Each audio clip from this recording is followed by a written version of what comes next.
करत प्रभ आया परया तो शरणाए। नानक की प्रभ बेनती अपनी भगति लाए।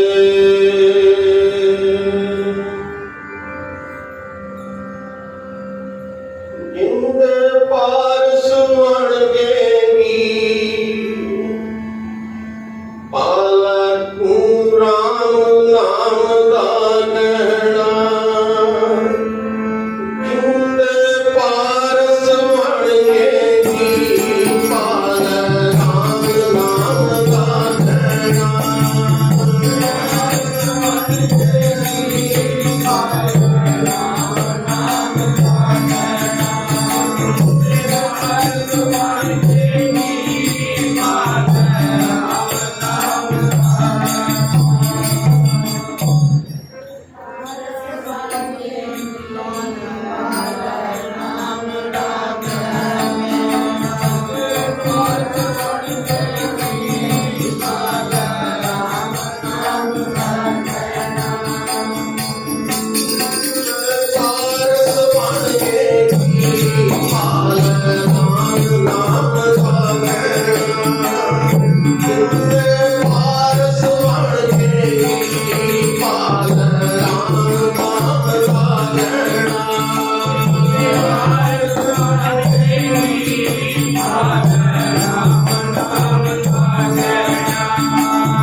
दर्शन को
ਵਿਘਨ ਵਿਨਾਸ਼ਨ ਸਭ ਦੁਖ ਨਾਸਨ ਸਤਿਗੁਰ ਨਾਮ ਦ੍ਰਿੜਾਇਆ।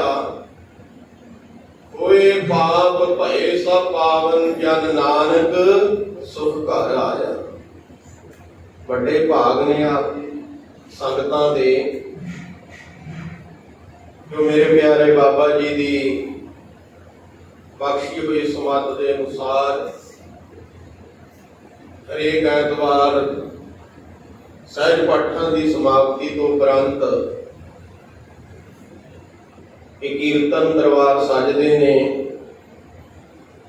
ਕਿਉਂਕਿ ਮਹਾਂਪੁਰਖਾਂ ਦਾ ਕਾਰਜ ਹੀ ਇਹ ਹੈ ਨਾਮ ਜਪਣਾ ਤੇ ਨਾਮ ਜਪਾਉਣਾ। ਕੋਈ ਵੀ ਬਹਾਨਾ ਬਣਾ ਕੇ, ਜਿਵੇਂ ਆਮ ਬੱਚੇ ਹੁੰਦੇ ਨੇ ਨਾ ਸਕੂਲਾਂ ਦੇ ਵਿੱਚ, ਜਦੋਂ ਕੋਈ ਜਾਣਾ ਨਾ ਹੋਵੇ ਛੁੱਟੀ ਕਰਨ ਦਾ ਕੋਈ ਨਾ ਕੋਈ ਬਹਾਨਾ ਬਣਾ ਲੈਂਦੇ ਨੇ, ਤੇ ਨਾਮ ਜਪਣ ਵਾਲਿਆਂ ਲਈ ਨਾਮ ਜਪਾਉਣ ਦਾ ਕੋਈ ਨਾ ਕੋਈ ਬਹਾਨਾ ਹੁੰਦਾ ਹੈ। ਕਿਉਂਕਿ ਬਾਬਾ ਜੀ ਆਪ ਜਪਦੇ ਨੇ, ਜਿਹੜਾ ਆਪ ਜਪੂਗਾ ਉਹੀ ਜਪਾ ਸਕਦਾ ਹੈ, ਦੂਸਰੇ ਦੇ ਕਹੇ ਤੋਂ ਜਪਿਆ ਵੀ ਨਹੀਂ ਜਾ ਸਕਦਾ। ਆਪ ਜੀ ਵੀ ਸੰਗਤਾਂ ਵੱਡੇ ਭਾਗਾਂ ਵਾਲੇ ਹੋ ਜੋ ਬੜੇ ਪਿਆਰ ਦੇ ਨਾਲ ਬਾਬਾ ਜੀ ਦੇ ਹੁਕਮਾਂ ਨੂੰ ਸਤ ਵਚਨ ਕਰਕੇ ਮੰਨਦੇ ਹੋ।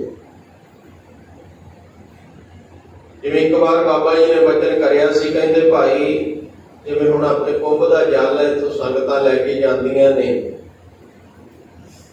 ਬਾਬਾ ਜੀ ਕਹਿੰਦੇ ਕੋਈ ਜਿਹੜਾ ਫ੍ਰੀ ਦੇ ਵਿੱਚ ਜਦੋਂ ਚੀਜ਼ ਮਿਲ ਜਾਂਦੀ ਹੈ ਨਾ, ਉਹਦਾ ਸਤਿਕਾਰ ਨਹੀਂ ਹੁੰਦਾ ਉਹਨਾਂ ਜਿੰਨੀ ਜਿਹੜੇ ਮੁੱਲ ਲਈ ਹੋਏ ਚੀਜ਼। ਕਹਿੰਦੇ ਜੇ ਜਲ ਦੇਣਾ ਹੈ ਕੁੰਭ ਦਾ ਦਰਬਾਰ ਸਾਹਿਬ ਦੇ ਵਿੱਚੋਂ ਉਹਦੀ ਭੇਟਾ ਰੱਖ ਦਿਓ। ਹੁਣ ਭੇਟਾ ਤਾਂ ਉਹ ਨਹੀਂ, ਇੱਥੇ ਕੋਈ ਗੋਲਕ ਨਹੀਂ ਹੈ, ਕੋਈ ਮਾਇਆ ਦੀ ਚੜਾਵਾ ਨਹੀਂ ਹੈ ਕਿਸੇ ਤਰ੍ਹਾਂ ਦਾ। ਬਾਬਾ ਜੀ ਕਹਿੰਦੇ ਉਹਦੀ ਭੇਟਾ ਰੱਖੋ। ਤੇ ਜਦੋਂ ਬਾਬਾ ਜੀ ਨੂੰ ਬੇਨਤੀ ਕਰਕੇ ਪੁੱਛਿਆ ਮੇਰੇ ਪਿਆਰੇ ਬਾਬਾ ਜੀ ਨੂੰ, ਬਾਬਾ ਜੀ ਕੀ ਭੇਟਾ ਰੱਖਣੀ ਹੈ, ਤੇ ਬਾਬਾ ਜੀ ਨੇ ਵਚਨ ਕਰਿਆ ਸੀ, ਕਹਿੰਦੇ ਜਿਹੜਾ ਕੋਈ ਸਤਿਗੁਰਾਂ ਦੀ ਹਜ਼ੂਰੀ ਦੇ ਵਿੱਚੋਂ ਇਹ ਕੁੰਭ ਦਾ ਜਲ ਚਾਹੁੰਦਾ ਹੈ ਲਿਜਾਣਾ, ਉਹਨੂੰ ਇਹ ਬੇਨਤੀ ਕਰੋ ਭਾਈ 2 ਜਪਜੀ ਸਾਹਿਬ ਦੇ ਪਾਠ ਕਰਿਆ ਕਰੋ, ਆਖੋ ਸਤਿਨਾਮ, ਫਿਰ ਜਲ ਲੈ ਕੇ ਜਾਇਓ। ਇਹ ਸ਼ਰਧਾ ਹੁੰਦੀ ਹੈ, ਭਾਵਨਾ ਹੁੰਦੀ ਹੈ। ਇਹ ਕੁੰਭ ਦਾ ਜਲ ਹੈ ਜਿਵੇਂ ਪਾਣੀ ਦਾ ਅਸਰ ਹੋ ਜਾਂਦਾ ਹੈ ਪਾਣੀ ਦੇ ਉੱਪਰ। ਇਹ ਤਾਂ ਹੁਣ ਸਾਇੰਸ ਵੀ ਮੰਨਣ ਲੱਗ ਗਈ, ਜਿੱਦਾਂ ਦਾ ਮਾਹੌਲ ਹੋਵੇਗਾ ਉਸ ਤਰ੍ਹਾਂ ਦਾ ਉੱਥੋਂ ਦਾ ਵਾਤਾਵਰਨ ਬਣ ਜਾਂਦਾ ਹੈ। ਜਿੱਥੇ 24 ਘੰਟੇ ਗੁਰਬਾਣੀ ਦੇ ਅਖੰਡ ਜਾਪ ਹੁੰਦੇ ਰਹਿੰਦੇ ਨੇ। ਪਹਿਲਾਂ ਦੇਖੋ ਹੁਣ ਕਿੰਨੇ ਅਖੰਡ ਪਾਠਾਂ ਦੀਆਂ ਸਮਾਪਤੀਆਂ ਹੋ ਕੇ ਹਟੀਆਂ ਨੇ। ਬਾਬਾ ਜੀ ਦੀ ਸਮੱਤ ਅਨੁਸਾਰ ਸਹਿਜ ਪਾਠਾਂ ਦੀ ਬਾਣੀਆਂ ਦੇ ਪ੍ਰਵਾਹ ਚੱਲਦੇ ਰਹਿੰਦੇ ਨੇ, ਸੁਖਮਨੀ ਸਾਹਿਬ ਦੇ ਪਾਠਾਂ ਦੀ ਬਾਣੀ ਦੇ ਪ੍ਰਵਾਹ ਚੱਲਦੇ ਰਹਿੰਦੇ ਨੇ। ਤੇ ਸਤਿਗੁਰਾਂ ਨੇ ਰਹਿਮਤ ਕਰੀ ਹੈ, ਕੱਲ ਤੋਂ ਲੈ ਕੇ ਤੁਮ ਤੱਕ ਵਾਲੇ ਸ੍ਰੀ ਮਹਾ ਸੰਪੜ ਅਖੰਡ ਪਾਠ ਵੀ ਚੱਲ ਰਹੇ ਨੇ, ਜਿਨ੍ਹਾਂ ਦੀ ਸਮਾਪਤੀ 13 ਅਕਤੂਬਰ ਨੂੰ ਹੋਣੀ ਹੈ। ਇਹ ਨਾਮ ਦੀ ਕਮਾਈ ਹੈ ਬਾਬਾ ਜੀ ਦੀ। ਵੱਡੇ ਭਾਗ ਨੇ ਜੋ ਆਪਾਂ ਲਾਹੇ ਪ੍ਰਾਪਤ ਕਰਦੇ ਹਾਂ। ਬਾਣੀ ਦੇ ਵਿੱਚ ਪੜਿਆ ਜਾਂਦਾ ਹੈ, ਦਰਸ਼ਨ ਦੇਖ ਕੀਮਾ ਗੁਰ ਤੇਰਾ, ਪੂਰਨ ਕਰਮ ਹੋਏ ਪ੍ਰਭ ਮੇਰਾ। ਦਰਸ਼ਨ ਤਾਂ ਹੁਣ ਆਪਾਂ ਦੇਖਦੇ ਹੀ ਹਾਂ। ਗੁਰੂ ਗ੍ਰੰਥ ਸਾਹਿਬ ਮਹਾਰਾਜ ਦਾ ਕਿੰਨੇ ਕਿੰਨੇ ਗੁਰਦੁਆਰਾ ਸਾਹਿਬ ਬਣੇ ਹੋਏ ਨੇ ਪਿੰਡਾਂ ਦੇ ਵਿੱਚ, ਨਗਰਾਂ ਦੇ ਵਿੱਚ। ਸਾਰੇ ਨਗਰਾਂ ਦੇ ਵਿੱਚ ਗੁਰੂ ਗ੍ਰੰਥ ਸਾਹਿਬ ਦਾ ਪ੍ਰਕਾਸ਼ ਹੈ। ਆਪਾਂ ਜਾਂਦੇ ਆ, ਦਰਸ਼ਨ ਮੇਲੇ ਕਰਦੇ ਆ ਸਤਿਗੁਰ ਸੱਚੇ ਪਾਤਸ਼ਾਹ ਦੇ, ਪਰ ਕੀ ਉਸ ਤਰ੍ਹਾਂ ਸਮੱਤ ਆ ਜਾਵੇਗੀ ਕਿ ਜੋ ਨਿੰਦਿਆ ਕਰਦਾ ਹੈ, ਚੁਗਲੀ ਕਰਦਾ ਹੈ, ਉਹ ਗੁਰੂ ਸਾਹਿਬ ਦੇ ਦਰਸ਼ਨ ਕਰਨ ਦੇ ਨਾਲ ਹਟ ਜਾਵੇਗਾ? ਅਸਲ ਵਿੱਚ ਦਰਸ਼ਨ ਸਤਿਗੁਰ ਸੱਚੇ ਪਾਤਸ਼ਾਹ ਨੇ ਇਹ ਕਿਹਾ ਹੈ, ਜਿਵੇਂ ਕੋਈ ਬਾਬਾ ਜੀ, ਜਿਵੇਂ ਲਾ ਲਓ ਆਪਣੇ ਬਾਬਾ ਜੀ ਬੈਠੇ ਨੇ, ਜਦੋਂ ਕਿਤੇ ਭਜਨ ਕਰਦੇ ਨੇ, ਇਹਨਾਂ ਨੂੰ ਵੇਖਣਾ ਉਹ ਦਰਸ਼ਨ ਨਹੀਂ ਹੈ। ਜੋ ਇਹਨਾਂ ਦੇ ਭਜਨਾਂ ਨੂੰ ਸੁਣਦਾ ਹੈ ਤੇ ਭਜਨਾਂ ਨੂੰ ਸੁਣ ਕੇ ਕਮਾਉਂਦਾ ਹੈ, ਉਸ ਭਜਨਾਂ ਦੀ ਕਮਾਈ ਕਰਦਾ ਹੈ, ਬਾਣੀ ਉਹਨੂੰ ਦਰਸ਼ਨ ਕਹਿੰਦੀ ਹੈ। ਇਹ ਇੱਕ ਦੇਖਣਾ ਹੋ ਗਿਆ। ਗੁਰੂ ਗ੍ਰੰਥ ਸਾਹਿਬ ਮਹਾਰਾਜ ਦੇ ਜੇ ਆਪਾਂ ਦਰਸ਼ਨ ਕਰਦੇ ਹਾਂ, ਜੇ ਆਪਾਂ ਬਾਣੀ ਸੁਣਾਂਗੇ, ਧਿਆਨ ਲਾ ਕੇ ਬਾਣੀ ਪੜਾਂਗੇ, ਫਿਰ ਉਹਨੂੰ ਦਰਸ਼ਨ ਕਿਹਾ ਜਾ ਸਕਦਾ ਹੈ। ਵੇਖਣ ਨੂੰ ਦਰਸ਼ਨ ਨਹੀਂ ਕਿਹਾ ਜਾ ਸਕਦਾ। ਧੰਨ ਗੁਰੂ ਨਾਨਕ ਪਾਤਸ਼ਾਹ ਨੇ ਜਪਜੀ ਸਾਹਿਬ ਦੇ ਵਿੱਚ 4 ਪੌੜੀਆਂ ਜਿਹੜੀਆਂ ਉਚਾਰਨ ਕਰੀਆਂ ਨੇ, ਉਹ ਸਿਰਫ ਸੁਣਨ ਦੀ ਖਾਤਰ ਹੀ ਕਰੀਆਂ ਨੇ। ਸਾਹਿਬ ਕਹਿੰਦੇ ਨੇ, ਸੁਣਿਆ ਸਿੱਧ ਪੀਰ ਸੁਰ ਨਾਦ, ਸੁਣਿਆ ਧਰਤ ਧਵਲ ਆਕਾਸ਼, ਸੁਣਿਆ ਦੀਪ ਲੋ ਪਤਾਲ, ਸੁਣਿਆ ਕੋਹ ਨਾ ਸਕੈ ਕਾਲ, ਨਾਨਕ ਭਗਤਾਂ ਸਦਾ ਵਿਗਾਸ, ਸੁਣਿਆ ਦੁਖ ਪਾਪ ਕਾ ਨਾਸ। ਪਰ ਸੁਣਿਆ ਕਿਵੇਂ ਜਾਵੇ? ਜੇ ਕਿਤੇ ਧਿਆਨ ਦੇ ਨਾਲ ਸੁਣਿਆ ਜਾਵੇ। ਬਾਬਾ ਜੀ ਇਸੇ ਕਰਕੇ ਕਹਿੰਦੇ ਹੁੰਦੇ, ਕਹਿੰਦੇ ਭਾਈ ਸਹਿਜ ਪਾਠ ਜਿਹੜਾ ਕਰਨਾ ਉਹ ਸਹਿਜ ਦੀ ਤਰ੍ਹਾਂ ਹੋਣਾ ਚਾਹੀਦਾ, 13 ਦਿਨਾਂ ਦੇ ਵਿੱਚ ਜਿਹਦੀ ਸਮਾਪਤੀ ਹੋਵੇ।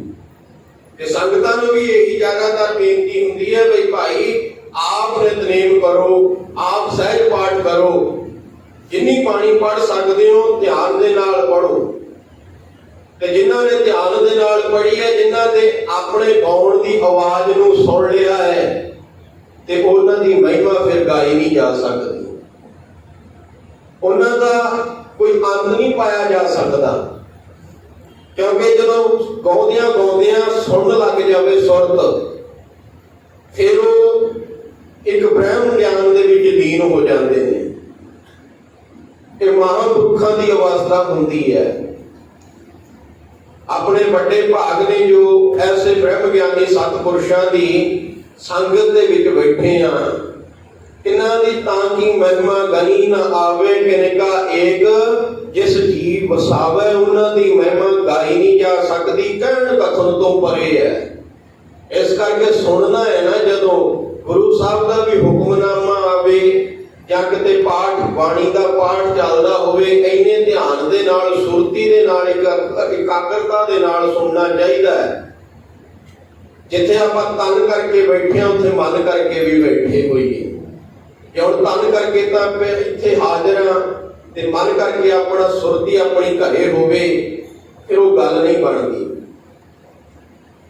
ਜਿਵੇਂ ਭਾਈ ਜੇਠਾ ਜੀ, ਜਿਨ੍ਹਾਂ ਦਾ ਜਨਮ ਲਾਹੌਰ ਦਾ ਹੈ, ਚੂਨਾ ਮੰਡੀ ਦਾ, ਛੋਟੀ ਉਮਰੇ ਮਾਤਾ ਪਿਤਾ ਚੜ੍ਹਾਈ ਕਰਕੇ, ਕਾਲ ਚਾਲਾਣਾ ਕਰ ਗਏ, ਅਨਾਥ ਕਹਿ ਲੋ ਜਿਹਨੂੰ ਦੁਨੀਆ ਅਨਾਥ ਕਹਿੰਦੀ ਆ, ਅਨਾਥ ਹੋ ਗਏ ਭਾਈ ਜੇਠਾ ਜੀ। ਤੇ ਆਪਣੀ ਨਾਨੀ ਜੀ ਦੇ ਕੋਲ ਗੋਇੰਦਵਾਲ ਉੱਥੇ ਆਏ ਨੇ, ਨਾਨੀ ਜੀ ਦੇ ਕੋਲ। ਛੋਟੀ ਉਮਰ ਹੈ, ਘਰ ਵਿੱਚ ਗਰੀਬੀ ਹੈ। ਭਾਈ ਜੇਠਾ ਜੀ ਦੀ ਨਾਨੀ ਜੀ ਨੇ ਛੋਲੇ ਉਬਾਲ ਕੇ ਦੇਣੇ, ਘੁੰਗਣੀਆਂ ਪਾਣਾ ਕੇ, ਅਨਾਜ ਨੂੰ ਉਬਾਲਣਾ, ਉਹਦੇ ਚ ਮਸਾਲੇ ਪਾ ਕੇ ਦੇਣੇ, ਤੇ ਭਾਈ ਜੇਠਾ ਜੀ ਨੂੰ ਕਹਿਣਾ, ਭਾਈ ਇਹ ਵੇਚ ਆ ਬੇਟਾ। ਭਾਈ ਜੇਠਾ ਜੀ ਨੇ ਘੁੰਗਣੀਆਂ ਵੇਚਣੀਆਂ ਤੇ ਜੋ 4-5 ਟਕੇ ਬਣਾਉਣੇ, ਉਹਦੇ ਨਾਲ ਘਰ ਦਾ ਗੁਜ਼ਾਰਾ ਹੋਣਾ। ਭਾਈ ਜੇਠਾ ਜੀ ਇੱਕ ਦਿਨ ਆਪਣੀ ਨਾਨੀ ਜੀ ਨੂੰ ਕਹਿਣ ਲੱਗੇ, ਨਾਨੀ ਮਾਂ, ਮੇਰੇ ਮਨ ਨੂੰ ਸ਼ਾਂਤੀ ਨਹੀਂ ਆਉਂਦੀ ਵੀ ਮੈਂ ਕੀ ਕਰਾਂ। ਤੇ ਨਾਨੀ ਮਾਂ ਨੇ ਇਹ ਸੋਚਿਆ ਵੀ ਚਲੋ ਮੇਰਾ ਦੋਤਾ ਹੈ ਜਿਹੜਾ ਕਿਸੇ ਚੰਗੇ ਪਾਸੇ ਲੱਗ ਜਾਵੇ। ਨਾਨੀ ਮਾਂ ਨੇ ਕਿਹਾ ਭਾਈ ਜੇਠਾ ਜੀ ਨੂੰ, ਪੁੱਤਰਾ ਤੂੰ ਘੁੰਗਣੀਆਂ ਤਾਂ ਵੇਚਦਾ ਹੈ, ਤੂੰ ਗੋਇੰਦਵਾਲ ਦੇ ਵਿੱਚ, ਗੁਰੂ ਕੀ ਨਗਰੀ ਦੇ ਵਿੱਚ, ਜਿੱਥੇ ਧੰਨ ਗੁਰੂ ਅਮਰਦਾਸ ਮਹਾਰਾਜ ਦਾ ਆਸਣ ਹੈ, ਉਸ ਆਸਣ ਦੇ ਅੱਗੇ, ਮਹਾਰਾਜ ਦੇ ਘਰ ਦੇ ਅੱਗੇ, ਦਰਬਾਰ ਦੇ ਅੱਗੇ ਜਾ ਕੇ ਘੁੰਗਣੀਆਂ ਵੇਚਿਆ ਕਰ। ਨਾਲੇ ਤੇਰੀਆਂ ਘੁੰਗਣੀਆਂ ਜ਼ਿਆਦਾ ਵਿਕਣਗੀਆਂ ਤੇ ਨਾਲੇ ਤੈਨੂੰ ਗੁਰੂ ਸਾਹਿਬ ਦੇ ਦਰਸ਼ਨ ਹੋ ਜਾਇਆ ਕਰਨਗੇ। भाई जेठा अपनी नानी मां के कहण ते धन गुरु अमरदास महाराज के दरबार के विच उत्थे घुंगणियां बेचदा है बाहर खड़ के, जिवें अपने दुकानां बाहर लगियां होईयां ने। 4-5 टके कमाए, आया माता जी नूं कहण लगा, माता जी मन नूं फिर नहीं शांति आउंदी, मैं तुहाडे कहण ते गुरु अमरदास महाराज के दरबार के विच घुंगणियां बेचदा। नानी मां कहण लगी, बेटा तू गुरु साहब दे दर्शन करदा है, कदे अंदर गया है? कहण लगे, मां मैं अंदर तां नहीं गया, ना ही मैं हजे तक गुरु साहब के दर्शन करे ने। कहण लगी, फिर तैनूं किवें शांति आ जाएगी?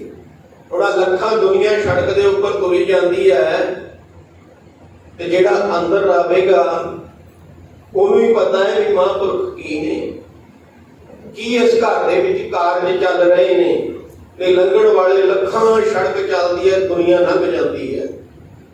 नानी मां दे कहण ते सारा दिन घूंगणियां बेचियां ते शाम नूं सतगुरु सच्चे पातशाह धन गुरु अमरदास महाराज दे दर्शन करन लई भाई जेठा जदों अंदर गया ना, दरबार सजिया है, सतगुरु बचन कर रहे ने, भाई जेठा मत्था टेक के बह गया ते सतगुरां दे बचन सुनने शुरू कर दिते। ऐसा मन दे विच टका बनिया, सतगुरां ने समाप्ति कर दित्ती, भोग पै गया, सारी संगत उठ के चली गई। भाई जेठे की सुरत ऐसे तरह जुड़ी बैठी है, अखां मीच के बैठा है भाई जेठा। धन गुरु अमरदास महाराज ने निगाह मारी ते भाई जेठे नूं कोले बुला के कहण लगे, पुत्रा उरे आ। जदों भाई जेठा जी ने आवाज सुनी, भज के धन गुरु अमरदास महाराज दे कोल गए, कहण लगे, पुत्रा ऐदा मन सुरती जोड़ी बैठा है, की गल है? कहण लगे, पातशाह मेरी माता जी ने मैनूं कहा सी, नानी मां ने वे सतगुरां दे वचन सरवण करने ने, उन्हां दे वचन जदों सरवण करेगा फिर तैनूं लोक ते परलोक दे सुख मिलणगे। मैनूं बड़ा आनंद आया है महाराज। की काम करदा है? कहना महाराज मैं घुंगणियां बेचदा तुहाडे दरबार दे सामने गेड़ ते बैठा। कहंदे किन्ने पैसे कमा लए? कहना महाराज मैं 4-5 टके कमा लए। साहिब श्री गुरु अमरदास महाराज ने पर्चा पाया, और जो गरीब के कोले वही 100-200 रुपया होवे ते जे किते इथों बाबा जी कह देण भाई लंगरां दे विच पा दो, औखा हो जाएगा ना, जिहदे घर रोटी नहीं पकदी। 4-5 टके भाई जेठे दे कमाए हुए ने। गुरु अमरदास महाराज कहण लगे भाई जेठे नूं, पुत्रा ये टके कमाए ने लंगर दे विच पा दे, उत्थे सेवा दे विच। भाई जेठे ने अपना सारा बोझा खाली कर दिता। दूसरे दिन फिर वचन सुने, भाई जेठा फिर बैठा है, महाराज फिर पूछण लगे भाई जेठे नूं, पुत्रा किन्ने पैसे कमाए ने? कहंदा जी 4-5 टके। कहंदे भाई ये भी लंगर च पा दे। वो फिर लंगरां दे विच पा दित्ते। एक बार ये नहीं कहा महाराज मेरे घर का गुजारा किवें चलेगा, मैं गरीब हाँ, मेरे घरे रोटी नहीं पकनी। जदों धन गुरु अमरदास महाराज लंगर दे विच गए, भाई जेठे नूं पुछड़ा कीता, भाई पुत्रा सारे पैसे पा दित्ते? कहंदा हां जी महाराज पा दित्ते, तुहाडा हुक्म मन्निया। धन गुरु अमरदास महाराज ने घुट के गलफड़ी दे विच ले लिया भाई जेठे नूं, ते जिन्नियां उत्थे संगतां खलोतियां सी ना, सारियां दे अखां दे नीर विच नीर वग तुरिया। क्यों वग तुरिया? क्योंकि जिन्हां नूं सारी उम्र, किन्नी उम्र अंदर महाराज की बतीत हो चुकी सी भाई जेठे दी, ते दुनिया जिन्हों जतीम कहती सी, जिन्हों कहती सी दुनिया, जिन्हों कहते सी जतीम लोकी रज के गुरां दे गल नाल ला लिया। जिन्हों कहते सी जतीम लोकी रज के गुरां दे गल नाल ला लिया।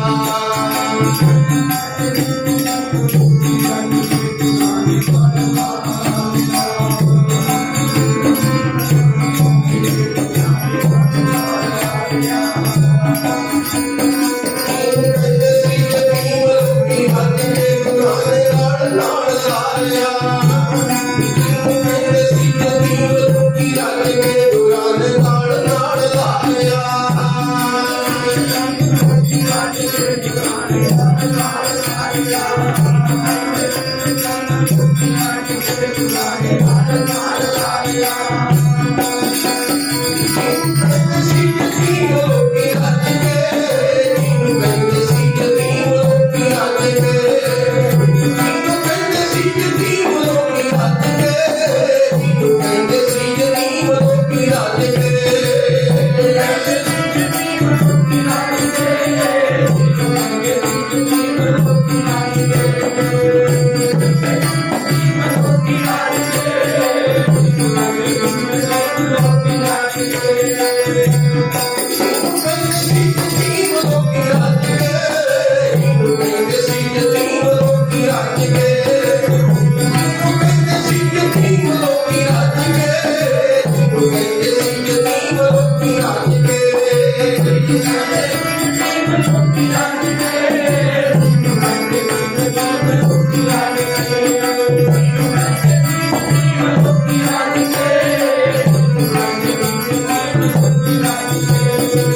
ਜਿਹਨੂੰ ਸਾਰੀ ਦੁਨੀਆ ਯਤੀਮ ਕਹਿੰਦੀ ਸੀ, ਜਦੋਂ ਧੰਨ ਗੁਰੂ ਅਮਰਦਾਸ ਮਹਾਰਾਜ ਜੀ ਨੇ ਗਲ ਦੇ ਨਾਲ ਲਾਇਆ ਨਾ, ਸੰਗਤਾਂ ਦੇ ਅੱਖਾਂ 'ਚੋਂ ਨੀਰ ਵਗ ਤੁਰਿਆ। ਮਹਾਰਾਜ ਕਹਿਣ ਲੱਗੇ, ਭਾਈ ਤੂੰ ਲੰਗਰ ਦੇ ਵਿੱਚ ਸੇਵਾ ਕਰਿਆ ਕਰ। ਭਾਈ ਜੇਠਾ ਲੰਗਰ ਦੇ ਵਿੱਚ ਸੇਵਾ ਕਰਦਾ ਹੈ। ਇੱਕ ਦਿਨ ਧੰਨ ਗੁਰੂ ਅਮਰਦਾਸ ਮਹਾਰਾਜ ਜੀ ਦੀ ਸੁਪਤਨੀ ਬੀਬੀ ਰਾਮੋ ਜੀ ਸਤਿਗੁਰ ਸੱਚੇ ਪਾਤਸ਼ਾਹ ਨੂੰ ਕਹਿਣ ਲੱਗੇ, ਮਹਾਰਾਜ ਆਪਣੀ ਛੋਟੀ ਸੁਪੁੱਤਰੀ ਬੀਬੀ ਭਾਨੀ ਵਿਆਹਣ ਯੋਗ ਹੋ ਚੁੱਕੀ ਹੈ, ਕੋਈ ਰਿਸ਼ਤਾ ਉਹਦਾ ਵੀ ਫਿਕਰ ਕਰੋ। ਬੀਬੀ ਦਾਨੀ ਦਾ ਤਾਂ ਰਿਸ਼ਤਾ ਹੋ ਚੁੱਕਾ ਹੈ, ਭਾਈ ਰਾਮੇ ਦੇ ਨਾਲ ਬੀਬੀ ਦਾਨੀ ਜੀ ਦਾ ਰਿਸ਼ਤਾ ਹੋਇਆ ਸੀ। ਧੰਨ ਗੁਰੂ ਅਮਰਦਾਸ ਮਹਾਰਾਜ ਪੁੱਛਣ ਲੱਗੇ ਬੀਬੀ ਰਾਮੋ ਜੀ ਨੂੰ, ਆਪਣੇ ਮਹਿਲਾ ਨੂੰ, ਭਾਈ ਕਿੱਦਾਂ ਦਾ ਵਰ ਚਾਹੀਦਾ ਹੈ? ਬੀਬੀ ਰਾਮੋ ਜੀ ਕਹਿਣ ਲੱਗੇ, ਜੋ ਆਪਣੇ ਲੰਗਰ ਦੇ ਵਿੱਚ ਭਾਈ ਜੇਠਾ ਹੈ ਨਾ ਸੇਵਾ ਕਰਦਾ, ਉਹਦੇ ਵਰਗਾ ਵਰ ਚਾਹੀਦਾ ਹੈ। ਧੰਨ ਗੁਰੂ ਅਮਰਦਾਸ ਮਹਾਰਾਜ ਨੇ ਵਚਨ ਕੀਤਾ, ਫਿਰ ਉਹਦੇ ਵਰਗਾ ਤਾਂ ਉਹੀ ਹੈ, ਕਿਉਂਕਿ ਉਹਦੇ ਅੰਦਰ ਨਾਮ ਦੀ ਮਹਿਮਾ ਵਗਦੀ ਹੈ, ਰਾਮ ਨਾਮ ਦੀ। ਉਹਦੇ ਵਰਗਾ ਉਹੀ ਹੈ। ਸਤਿਗੁਰ ਸੱਚੇ ਪਾਤਸ਼ਾਹ ਨੇ ਮਿਹਰ ਕੀਤੀ, ਭਾਈ ਜੇਠੇ ਦੇ ਨਾਲ ਬੀਬੀ ਭਾਨੀ ਜੀ ਦਾ ਰਿਸ਼ਤਾ ਜੁੜ ਗਿਆ, ਵਿਆਹ ਹੋ ਗਿਆ। ਭਾਈ ਜੇਠਾ ਜੀ ਉਸੇ ਤਰ੍ਹਾਂ ਹੀ ਸੇਵਾ ਕਰਦੇ ਨੇ ਉਸ ਦਰਬਾਰ ਦੇ ਵਿੱਚ। ਭਾਈ ਰਾਮਾ ਜੀ ਨੂੰ ਜਵਾਈ ਭਾਈ ਹੋਣ ਦਾ ਹੰਕਾਰ ਹੈ। ਭਾਈ ਜੇਠਾ ਜੀ ਨਿਮਰਤਾ ਦੇ ਵਿੱਚ ਰਹਿੰਦੇ ਨੇ, ਨਿਮਰਤਾ ਦੇ ਵਿੱਚ ਸੇਵਾ ਕਰਦੇ ਨੇ। ਧੰਨ ਗੁਰੂ ਅਮਰਦਾਸ ਮਹਾਰਾਜ ਇੱਕ ਦਿਨ ਕਹਿਣ ਲੱਗੇ ਭਾਈ ਸਾਡੇ ਲਈ ਇੱਕ ਥੜਾ ਤਿਆਰ ਕਰੋ, ਜਿਹਦੇ 'ਚ ਅਸੀਂ ਬਹਿ ਕੇ ਸੰਗਤ ਦੇ ਦਰਸ਼ਨ ਕਰਾਂਗੇ, ਸੰਗਤ ਨਾਲ ਬਚਨ ਵਿਲਾਸ ਕਰ ਲਿਆ ਕਰਾਂਗੇ। ਸਤਿਗੁਰਾਂ ਦੇ ਕਹਿਣ ਤੇ ਇੱਕ ਥੜਾ ਭਾਈ ਰਾਮਾ ਜੀ ਤਿਆਰ ਕਰਨ ਲੱਗੇ, ਇੱਕ ਭਾਈ ਜੇਠਾ ਜੀ। ਹੁਣ ਥੜਾ ਤਿਆਰ ਹੋ ਗਿਆ। ਸ਼ਾਮ ਦੇ ਟਾਈਮ ਗੁਰੂ ਅਮਰਦਾਸ ਮਹਾਰਾਜ ਆਏ, ਕਹਿਣ ਲੱਗੇ ਭਾਈ ਥੜੇ ਠੀਕ ਨਹੀਂ ਬਣੇ, ਇਹਨਾਂ ਨੂੰ ਢਾ ਦਿਓ। ਭਾਈ ਜੇਠਾ ਜੀ ਨੇ ਉਸੇ ਵੇਲੇ ਹੁਕਮ ਮੰਨਿਆ, ਥੜਾ ਢਾ ਦਿੱਤਾ। ਭਾਈ ਰਾਮਾ ਜੀ ਥੋੜੇ ਜਿਹੇ ਔਖਾ ਹੋਇਆ ਮਨ, ਵੀ ਇੰਨੀ ਮਿਹਨਤ ਕਰੀ ਸਵੇਰ ਤੋਂ ਲੈ ਕੇ ਬਣਾਉਣ ਲੱਗਿਆ ਹੋਇਆ, ਇਹਨਾਂ ਨੇ ਢਾਉਣ ਨੂੰ ਕਹਿ ਦਿੱਤਾ, ਚਲੋ ਢਾ ਦਿੱਤਾ। ਦੂਸਰਾ ਦਿਨ ਫੇਰ ਹੋਇਆ, ਥੜਾ ਬਣਾਉਣ ਨੂੰ ਕਿਹਾ, ਸਾਰਾ ਦਿਨ ਲੱਗ ਗਿਆ ਥੜੇ ਬਣਾਉਣ ਨੂੰ। ਸਤਿਗੁਰ ਸੱਚੇ ਪਾਤਸ਼ਾਹ ਗੁਰੂ ਅਮਰਦਾਸ ਮਹਾਰਾਜ ਆਏ, ਕਹਿਣ ਲੱਗੇ ਭਾਈ ਥੜੇ ਠੀਕ ਨਹੀਂ ਬਣੇ, ਇਹਨਾਂ ਨੂੰ ਢਾ ਦਿਓ। ਭਾਈ ਜੇਠਾ ਜੀ ਨੇ ਥੜਾ ਢਾ ਦਿੱਤਾ ਤੇ ਭਾਈ ਰਾਮਾ ਜੀ ਥੋੜੇ ਜਿਹੇ ਔਖੇ ਹੋਏ। ਇਤਿਹਾਸ ਦੱਸਦਾ ਹੈ, ਕਹਿੰਦੇ ਬੋਲ ਕਬੋਲ ਵੀ ਗੁਰੂ ਸਾਹਿਬ ਨੂੰ ਬੋਲੇ, ਤੁਸੀਂ ਬਜ਼ੁਰਗ ਹੋ ਗਏ ਹੋ, ਤੁਹਾਨੂੰ ਪਤਾ ਨਹੀਂ ਲੱਗਦਾ, ਕਿਉਂਕਿ ਗੁਰੂ ਸਾਹਿਬ ਦੀ ਉਮਰ ਬਹੁਤ ਵੱਡੀ ਸੀ, 95 ਸਾਲ ਦੀ ਉਮਰ ਸੀ। ਤੁਸੀਂ ਬਜ਼ੁਰਗ ਹੋ ਗਏ ਹੋ, ਤੁਹਾਨੂੰ ਪਤਾ ਨਹੀਂ ਲੱਗਦਾ। ਚਲੋ ਥੜਾ ਫੇਰ ਢਾ ਦਿੱਤਾ। ਤੀਸਰਾ ਦਿਨ ਹੋਇਆ, ਭਾਈ ਰਾਮਾ ਜੀ ਸੋਚਦੇ ਨੇ, ਕਹਿੰਦੇ ਜੇ ਅੱਜ ਗੁਰੂ ਅਮਰਦਾਸ ਮਹਾਰਾਜ ਨੇ ਕਹਿ ਦਿੱਤਾ ਨਾ ਥੜਾ ਢਾ ਦਿਓ, ਸਭ ਕੁਝ ਛੱਡ ਦੇਣਾ, ਛੱਡ ਕੇ ਚਲਾ ਜਾਣਾ। ਭਾਈ ਜੇਠਾ ਜੀ ਥੜਾ ਬਣਾ ਰਹੇ ਨੇ, ਭਾਈ ਰਾਮਾ ਜੀ ਬਣਾ ਰਹੇ ਨੇ। ਗੁਰੂ ਅਮਰਦਾਸ ਮਹਾਰਾਜ ਆਏ, ਕਹਿੰਦੇ ਭਾਈ ਰਾਮਿਆ ਤੇਰਾ ਥੜਾ ਫੇਰ ਠੀਕ ਨਹੀਂ ਬਣਿਆ, ਆਖੋ ਸਤਿਨਾਮ। ਤੀਜਾ ਵਚਨ ਹੋ ਗਿਆ, ਪਹਿਲਾਂ ਹੀ ਔਖਾ ਸੀ, ਔਖਾ ਬੈਠਾ ਸੀ, ਕਹੀ ਭਗਾ ਕੇ ਮਾਰੇ, ਕਹਿੰਦਾ ਮੈਥੋਂ ਨਹੀਂ ਬਣਦਾ, ਤੂੰ ਬਣਾਉਣ ਵਾਲਾ ਹੋਰ ਕੋਈ ਲੱਭ ਲੈ, ਤੂੰ ਆਪ ਬਜ਼ੁਰਗ ਹੋ ਗਿਆ। ਬੜੇ ਬੋਲ ਬੋਲੇ। सतगुर सच्चे पातशाह उस तरह निम्रता के पुंज भाई जेठे कोले गए, कहते भाई जेठा तेरा भी थोड़ा ठीक नहीं पड़िया। भाई जेठे ने हाथ जोड़े, गल विच पल्ला पाया, महाराज मैनू समाधि नहीं आई, हुण मैनू समत बख्श दो, मैनू पता ही नहीं लग्या जिन्ना टाइम तुसीं मैनू समत नहीं बख्शोगे मैं थड़ा किवें बना देंगा, मैं थड़ा किवें बना देंगा। सतगुर सच्चे पातशाह ने अज दूसरी बार भाई जेठे नूं अपनी गलपड़ी दे विच लिया ते भजन कीता। भाई जेठा तेरा थड़ा तां पहले दिन भी ठीक सी, मैं ਉਹ ਥੜਾ ਚਾਹੁੰਦਾ ਸੀ ਮੈਂ ਜਿਹਦੇ ਉੱਤੇ ਗੁਰੂ ਨਾਨਕ ਪਾਤਸ਼ਾਹ ਦੀ ਗੱਦੀ ਦੀ ਜੋਤ ਟਿਕਾ ਸਕਾਂ। ਕੋ ਸਤਨਾਮ ਜਿਹੜੇ ਪਰਚੇ ਦੇ ਵਿੱਚ ਭਾਈ ਰਾਮਾ ਫੇਲ ਹੋ ਗਿਆ ਹੈ ਤੇ ਭਾਈ ਜੇਠਿਆ ਤੂੰ ਪਾਸ ਹੋ ਗਿਆ ਹੈ, ਤੇ ਸਤਿਗੁਰ ਸੱਚੇ ਪਾਤਸ਼ਾਹ ਨੇ ਗੁਰਤਾ ਗੱਦੀ ਭਾਈ ਜੇਠੇ ਨੂੰ ਬਖਸ਼ ਕੇ ਨਾਮ ਰੱਖਿਆ ਸੀ ਧੰਨ ਗੁਰੂ ਰਾਮਦਾਸ ਮਹਾਰਾਜ, ਜਿਹੜੇ ਆਪਣੇ ਚੌਥੇ ਪਾਤਸ਼ਾਹ ਹੋਏ। कल उन्होंने गुरता गद्दी दिवस सी,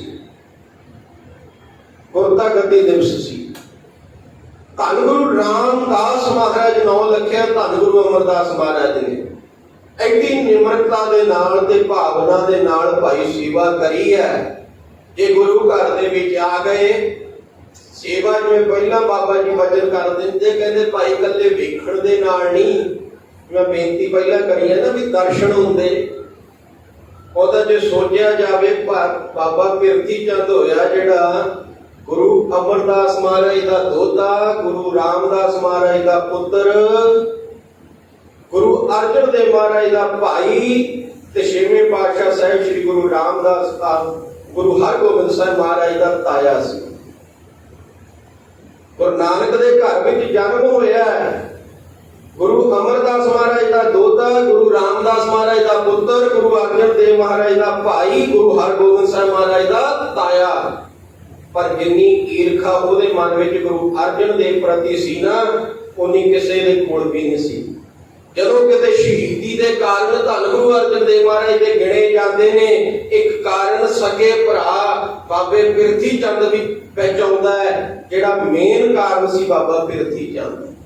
कहण तो भाव है महापुरख बाबा जी सतगुर सच्चे पातशाह समर्थ बख्शण, आपां सेवा सिमरन मन नूं टिका के कर लईए, लाहे प्राप्त हो जाण। ये जिहड़े कारज रंभे जांदे ने ये बाबा जी वल्लों इसे तरह ही हुंदे ने। भाई किसे दे मन दे अंदर कोई सतगुरां दे प्रति प्यार बन जावे, भावना बन जावे। किथों भाई जेठा उठिया जिन्होंने दुनिया अनाथ कहती सी, गुरु रामदास महाराज की पदवी लई चौथे पातशाह बने, ते अज उन्हां दा घर एडा वड्डा है। श्री हरमंदर साहिब दे जदों जाके दर्शन करांगे सोने दे विच मढ़िया पिया है, जिथे लखां दुनिया रोजाना लंगर छकदी है। पता नहीं किन्ने निघरियां दा घर बनिया होया है वो घर। ये गुरु रामदास महाराज की नगरी, सो भावना ते प्यार होना जरूरी है। नहीं तो फिर भावें गुरु नानक दे घर दे विच जिवें मर्जी बैठे रहिए, बाबे पिरथी चंद गुरु कदे फेल ना हो जाइए। गुरु साहब दे बचनां दे उपर पहरा दे के अपने लोक सुखीए ते परलोक सुहेले बनाउणे ने। भाई बाबा जी इसे तरह ही किरपा करन अपने ते सारियां दे जो सतगुरां दे बाणी दे वचन मन्नीए, बाबा जी दे वचनां नूं कमा के अपने लोक सुखीए ते परलोक सहेले बना सकीए। क्योंकि महापुरखां ने आप ताड़ना चली है। मेरे प्यारे बाबा जी ने धन धन श्री हजूर बाबा मीहा सिंह जी महाराज उन्हां दी 10 साल चरणां दे विच रह के सेवा कीती है। जे पहले बहंगवां दे विच नाम आउंदा ना तो मेरे प्यारे बाबा जी का नाम आउंदा है। कल्ले कल्ले वचन के उपर पहरा दिता है। बाबा पुरख हुंदा सी बाबा जी दे कोल, धन धन बाबा मीहा सिंह जी महाराज दे कोल। बाबा जी ने वचन करना, पुरखा ये गुणा की गुथली है, इनू सांभ के रख ले मेरे प्यारे बाबा जी दे लई। क्योंकि वो जथेदार सी, ਬਾਬਾ ਜੀ ਦੇ ਸਾਰੇ ਕਾਰਜ ਉੱਥੇ ਦੇਖ ਰੇਖ ਦੇ ਵਿੱਚ ਕਰਦਾ ਹੁੰਦਾ ਸੀ ਤੇ ਬਾਬਾ ਜੀ ਨੇ ਸ਼ਹਿਰ ਵਾਲਿਆਂ ਨੇ ਬਚਨ ਕਰਨਾ, ਪੁਰਖਾ ਇਹ ਗੁਣਾਂ ਦੀ ਗੁਥਲੀ ਹੈ, ਇਹਨੂੰ ਸੰਭਾਲ ਕੇ ਰੱਖ, ਕਿਉਂਕਿ ਮਹਾਂਪੁਰਖਾਂ ਨੂੰ ਪਤਾ ਹੁੰਦਾ ਹੈ ਆਉਣ ਵਾਲੇ ਸਮੇਂ ਦੇ ਵਿੱਚ ਸੰਗਤਾਂ ਦਾ ਥੰਮ ਬਣਨਾ ਹੈ ਜੀ ਨੇ। ਤੇ ਅੱਜ ਦੇਖੋ ਮੇਰੇ ਪਿਆਰੇ ਬਾਬਾ ਜੀ ਦੇ ਲੜ ਦੇ ਨਾਲ ਲੱਗ ਕੇ ਕਿੰਨੀਆਂ ਸੰਗਤਾਂ ਤਰ ਰਹੀਆਂ ਨੇ, ਕਿੰਨਿਆਂ ਦਾ ਪਾਣੀ ਤੇ ਬਾਣਾ ਪਵਾ ਕੇ ਪਾਣੀ ਦੇ ਧਾਰਨੀ ਕਰਾ ਦਿੱਤਾ, ਸੰਥਿਆ ਦੇ ਕੇ ਗੁਰਬਾਣੀ ਦੇ ਲੜ ਲਾਇਆ, ਕਿੰਨਿਆਂ ਦਾ ਜੀਵਨ ਸੰਵਾਰ ਦਿੱਤਾ ਹੈ। ਤੇ ਐਸੇ ਮਹਾਂਪੁਰਖਾਂ ਨੂੰ ਵਾਰ-ਵਾਰ ਨਮਸਕਾਰ ਹੈ। ਆਓ ਇੱਕ ਧਾਰਨਾ ਪੜ੍ਹ ਕੇ ਹੁਣ ਆਨੰਦ ਸਾਹਿਬ ਦੇ ਵਿੱਚ ਜੁੜਾਂਗੇ, ਫਿਰ ਅਰਦਾਸ ਬੇਨਤੀ ਹੋਵੇਗੀ। ਇੱਕ ਵਾਰ ਤੋਂ ਬਾਅਦ ਭਾਈ ਗੁਰੂ ਕਾ ਲੰਗਰ ਹਾਜ਼ਰੀਆਂ ਲਵਾਉਣੀਆਂ ਨੇ ਸਾਰਿਆਂ ਨੇ। ਫਿਰ ਮੇਰੇ ਪਿਆਰੇ ਬਾਬਾ ਜੀ ਦੇ ਦਰਸ਼ਨ ਉਧਰ ਸੰਗਤਾਂ ਨੇ ਆਸਣ ਤੇ ਹੋਣਗੇ। ਪਿਆਰ ਤੇ ਭਾਵਨਾ ਦੇ ਨਾਲ ਆਪਾਂ ਲਾਹੇ ਖੱਟੀਏ ਭਾਈ।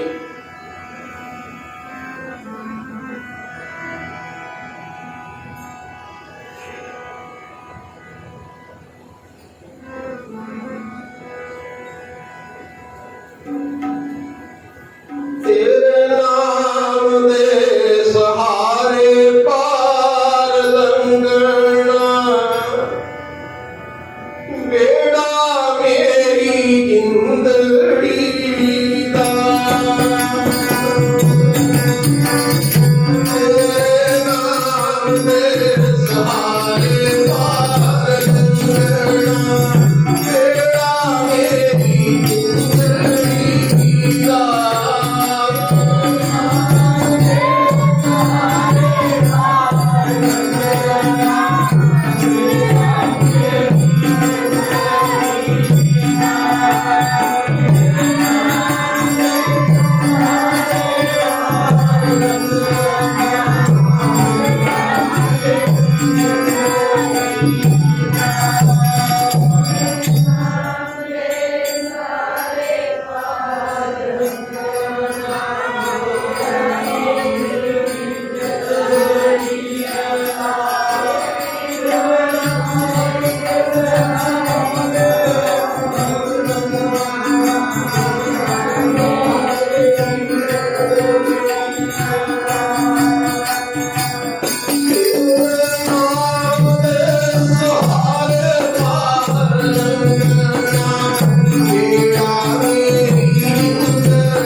ਸਾਹਿਬ ਕਿਆ ਨਹੀਂ ਕਰ ਤੇਰਾ ਸਾਥਾ